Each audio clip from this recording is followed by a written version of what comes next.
হবে, এটা মুসলমানরা সহ্য করে। মুসলমানদের শেষ বিন্দু রক্ত দিয়ে হলেও তারা এর প্রতিবাদ করবেই করবে, এর বিচার করবেই করবে।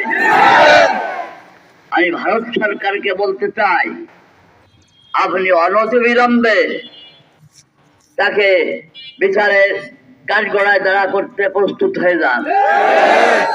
আপনি ইতিমধ্যেই দেখেছেন এদেশের মুসলমান, এদেশের যুবকদের কি পাওয়ার আর কি ক্ষমতা। দেশপ্রেমিক যারা, তারা ঠিক যেরকম দেশপ্রেমিক, তেমন তার থেকেও বেশি তারা নবী প্রেমিক। কাজে এই নবী প্রেমিক যুবকরা যখন স্কুল, কলেজ এবং মাদ্রাসা এবং দেশের জনতা যখন ছেড়ে যাবে, তখন কিন্তু আপনি আপনার দেশ রক্ষা করতে পারবেন।